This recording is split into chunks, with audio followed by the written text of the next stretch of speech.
আসসালামু আলাইকুম। কেমন আছেন সবাই? আশা করছি সবাই খুব ভালো আছেন।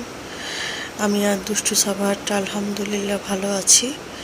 তো এই ফুলগুলোকে যতই দেখি ততই ভালো লাগে, তাই ভাবলাম যে একটু বারান্দায় এসে চা খাই আর ফুলগুলোর সাথে কিছু ভিডিও ক্লিপস নেই আর কিছু ছবি নেই।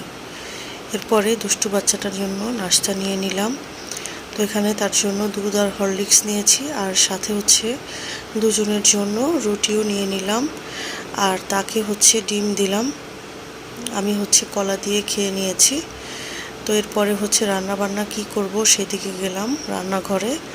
তো আজকে হচ্ছে করলা এনেছিলাম ফাঁকি দিয়ে একদিন, তো ভাবলাম যে করলা ভাজা করে নেই ঝটপট, কিন্তু কাজের খালা এত মোটা মোটা করে করলার স্লাইসগুলো করেছে, আর আলুর কুচিটাও একদম চিকন করেনি, মোটা করেছে। আর এদিকে 2-3 দিন আগে ডাব এনেছিলাম, সেটা খাওয়া হয়নি। প্রতিদিনই সাবাহাত বলে, মাম্মাম তুমি ডাব দিচ্ছ না কেন আমাকে? তো তাকে হচ্ছে ডাবের হচ্ছে আজকে পানি কেটে কুটে দিলাম আমি। এরপরে হচ্ছে ডিম দিয়ে নারকেল দিয়ে করব।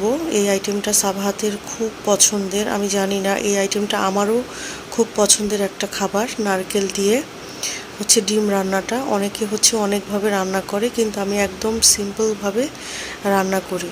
তো এখানে আজকে নতুন আরেকটা আইটেম দিব, সেটা হচ্ছে নোনা ইলিশের ডিম। আমার আম্মু সব কাজে এত পারদর্শী, দেখেন ইলিশ মাছের ডিমটাকে লবণ দিয়ে কত সুন্দর করে সে করেছে। এখন যদিও সে করতে পারে না, তবে এইসব কাজ খুব ভালো করে আমার ভাইয়ের ছোট ভাইয়ের বউদেরকে শিখিয়ে দিয়েছে। মানে খুব সুন্দর করে ডিমের একদম কিন্তু পানি বের হয়নি, এত সুন্দর করে লবণ দেওয়া হয়েছে যে অনেক দিন মানে অনেক দিন চাইলে এই জিনিসটা সংরক্ষণ করা যাবে ফ্রিজে না রেখে।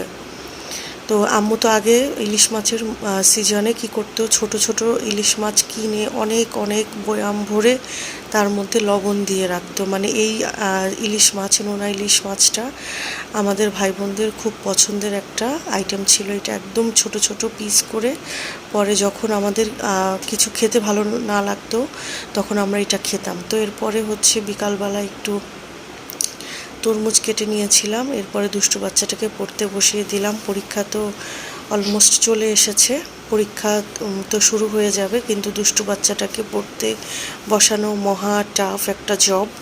এরপরে চা খেয়ে নিচ্ছিলাম, আর সন্ধ্যায় দুষ্টু বাচ্চাটা বলল তার হঠাৎ করে নাকি নান রুটি দিয়ে হচ্ছে কাবাব খেতে ইচ্ছে করছে। তো এখন কি আর করব, দুষ্টু বাচ্চাটা খেতে চাইলেও তাকে তো আর নিষেধ করতে পারি না। আর ওনাদের এই চাটনিটা খুবই মজাদার একটা চাটনি, এটা দিয়ে কাবাব দিয়ে খেতে কিন্তু খুব ভালো লাগে। তো আজকের ভিডিও এই পর্যন্ত। আল্লাহ হাফেজ।